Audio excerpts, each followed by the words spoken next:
Go through the Gospel Project, and in Sunday school we talked about the fall of Saul, which is fun to say, but not as much fun to experience. But today we're taking a break from that because it is Father's Day, and so I wanted to focus my sermon this morning on fathers and looking at the purpose of fathers. And so before we get into the text of Scripture this morning, I do want to talk about the fact that fatherhood is very important. Fathers matter. When God designed marriage, He designed it, of course, to be between a man and a woman, and they were to come together for the forming of a family. That is the purpose of marriage. Man and woman come together, they have children. And so just like at Mother's Day, when we talked about how there was something unique about being a woman that made somebody a mother, there is something unique about being a man that makes somebody a father. Not all men are not all men are fathers, but all fathers are men, just as not all women are mothers, but all mothers are women. It is built into being a man that helps one to be a father. And children need both a mother and a father. Fathers are very important. In fact, there are a number of statistics that show this. If a father is not in the household, then the chances of the sons of that household getting involved in crime go up greatly. There's a much higher chance for sons who come from fatherless households to get involved in crime, to get involved in gang violence, if the father is not there. Likewise, there is a greater chance for poverty. If there's a fatherless household, there's a greater chance that the house will be more involved with poverty. There's also a greater chance that there will be future father houses. In other words, fatherless houses often perpetuate fatherless houses. This is the importance of fatherhood. Fathers are, in fact, so important that if you have an infant, studies have shown that without a father there, infants can have difficulty gaining weight sometimes. They seem to gain weight easier when there is a father. Of course, it is a lot easier on the mother as well. You have two people there in the raising of children. You have two people working together, so there's a lot of strife. So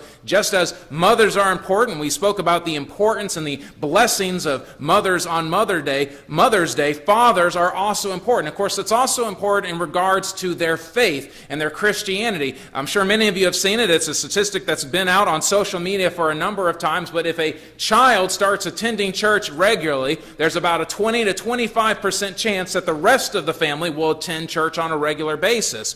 If a woman starts or a mother starts attending church on a regular basis, there's about a 65% chance that the rest of her family will start to attend that church on a regular basis. However, if a father starts to attend church on a regular basis, there is a 97% chance that the rest of the family will then attend church on a regular basis. If a father is attending the church on a regular basis, if the father has made God his king and he is attending there is a 97%, the highest of any other member of the family chance that the rest of the family will go and participate in worship. And of course, we can talk about the importance of going to church. Church helps to inform our moral understanding. It helps to inform our worldview. Of course, in it we hear the gospel of Jesus Christ preached to us, and all believers and unbelievers need to repeatedly hear that we have been forgiven, that Christ has died for us. And so fathers are very important. They are a vital part of the household. It's important for us to understand this today. In our culture, however, fatherhood, just like motherhood, is under attack. Our culture is very much right now living in a period of rejecting God's design, and they are under the false premise that in order for men and women to be equal, they must then be the same. That is the belief of our culture that is preached and taught, is that for men and women to be equal, they must be the same. And so in our culture's attempt to do that, to create this sense of equality out of sameness, they diminish femininity and thus motherhood, and they also diminish masculinity and fatherhood. And so both mothers and fathers have been attacked, just as both men and women have been deconstructed and diminished. All of this in an attempt to make everybody the same, what the term is called androgynous, so where there is no more male or female, man or woman, father or mother. Everybody is just people. There are parents, there are spouses. We lose all of these terms like father and mother, husband and wife, man and woman, his and hers. And so today we are pushing back against that, because when it says in the scriptures that when God made them, he made them male and female. Women, you have been created in a particular way. You are equal in value to men, but you are different from men. You are different in your body. You are different in your thinking. Men, likewise, you have been created in a particular way with a particular purpose. And of course, again, part of the creation mandate is to what? Is to be fruitful and to multiply and to subdue the earth. This is the calling for both men and women. And both men and women have their own understanding of the creation mandate, but they understand it differently.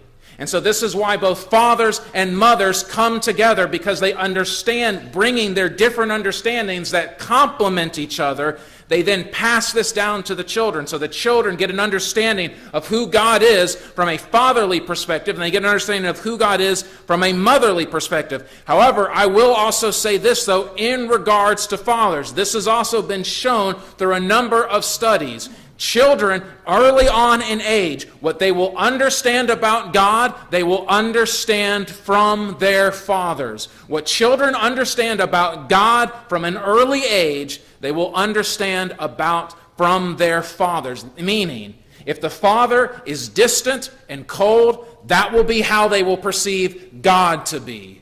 Likewise, if the father is very warm, if the father is very near, that is how they will perceive God to be. And if the father is not there at all, then that's how they will perceive God to be. Children at an early age get their understanding of who God is shaped in large part by the fathers. So fathers, you have a massive responsibility ahead of you.